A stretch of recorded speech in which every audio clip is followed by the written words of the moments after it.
Steve Whitmore, Sheriff's Department spokesman. Now, the important thing that I want to say, and I've said since the beginning, is we want to find Mitrice Richardson. That's all we want to do. We want to find her. I don't think anybody questions that. And we're looking for her.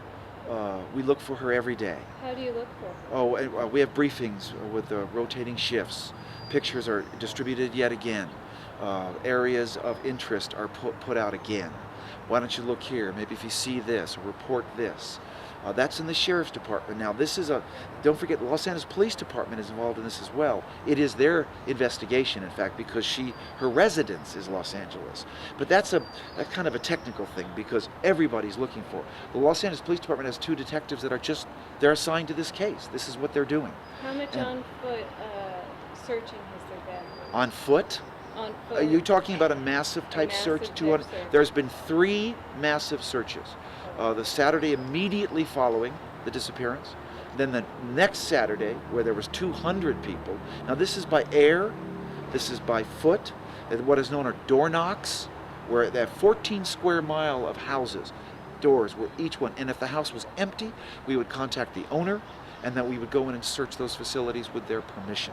Now this is with dogs. They're called scent dogs. Some of them are, this is somewhat of not gross, but an explicit expression, cadaver dogs. But it's important to note that we do not believe this to be any wrongdoing involved here at all. Why this do you is a believe missing that? person. I'm Well, curious I would refer you to the Los Angeles Police Department on for that answer. Yes, but they have publicly said they do not believe this to have anything to do with wrongdoing, that this is a missing person. And what the LA County Sheriff's Department is trying to do every day is to find this young 24-year-old woman. And how do you feel about her being let out? So Well, that's an a interesting. controversy. I know, no, but that's an interesting question. How do I feel about that? I would have to recount the facts, and the facts is that first of all, we offered her a place to stay the night. She could have stayed in the lobby. She could have stayed in her own individual cell with a bed. We offered her that avenue, and she wouldn't have been locked in. She could have left if she wanted to. She chose not to do any of that. She exhibited no signs of incapacitation whatsoever, no mental challenges. She was not under the influence. We gave her an extensive field sobriety test where the eyes are checked, where the pulse is checked, where the language is checked, where a person's physical abilities are checked. She did not exhibit that at all. And I'd also refer you to the owner of the Joffreys, because they had people witnessing us doing that. He wanted to exact a private person's arrest. Now, when that's done, there's a form that has to be filled out. This is a bureaucracy, unfortunately. And so there's forms upon forms upon forms that are filled out. And there was a form that he had to sign. And in that form it says, we want you to remand her to custody to the Lost Hills Station. So we have to do that. And we do that. And when she came here, the jailer, it was an African-American jailer, by the way, a woman who had been a jailer for 14 years with the LA County Sheriff's Department. Talked to her at great length, visited with her, talked about music, jazz she liked, gospel she didn't. There was a lucid conversation. That jailer said, why don't you stay? She did have identification, yes. She didn't seem to have any money, no. She didn't have her car keys because the car had been impounded. So just a question, where did you expect her to go? Yeah, well, but here's the thing.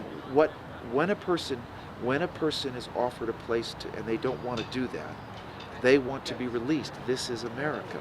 They're not incapacitated. There has no reason to be this way. So we have to. And then the reports on the fact that she seemed confused and incoherent and all Well, that, what right. is that? Well, I can't speak to that. regards Other than I can tell you is that when we did respond, Right. and we gave her an extensive field sobriety test, Right. when we talked to her, we talked to the owner, she didn't exhibit any of that. Did she get a psychological evaluation? It's a field sobriety test, and it's a discussion. And yes, there is an evaluation that takes into account, is she mentally challenged? None of that was occurred whatsoever. She was not incapacitated. Are you questioning now, though, the fact of letting somebody out at 1:30? Is that No, policy being reconsidered? Here's what's interesting about that question. This is America. And when a person wants to be released from custody after they have every right to be released from custody, meaning that we've done the booking process, meaning that they have been cleared on every single charge, There's no open arrest. There's no open warrants. There's no incapacitation. There's no intoxication. This is a 24-year-old adult who is fully cognizant of her surroundings and is coherent to said extent. If we hold them against their will, it's called over-detention. You can't do that in America. And then I had heard that her mom was expecting a phone call, never received a phone call to Well, clear that up. here's what I will tell you about the parents. We support them. We are going to look for her. And to answer that specific question, there was communications back and forth between the parents. But I'm not going to get into that specifics, and I know that you want to, and here's why I won't. There's only one thing that matters: her safe and secure return to those who love her. So what's next? Search. Search. Search, and put the word out. Miss Richardson, if you hear this, please respond. Please, a phone call. Call the authorities. Just call the authorities and say, I'm okay. Or call the parents and say, I'm okay. The only thing that matters is to find this young 24-year-old woman, or for her to find us again. Why was the car impounded? She asked, when a person's arrested, you can't leave it in the parking lot. Okay. So it's taken to a tow yard. Okay. Shouldn't she have been taken back to her car? If she had asked, sure. But that's an interesting question. We did that before. We've been asked to do that, and we've done it. And then we've been disciplined for doing it. Taking somebody back. Exactly. Oh, yes. People, if it's late at night, if the situation warrants it, not only in Malibu, but any station. There's some, especially in some stations where, like Century, where there may be some danger. And I mean real danger. I mean, real danger. Now, that doesn't say there's real danger here, but it's a different kind of danger.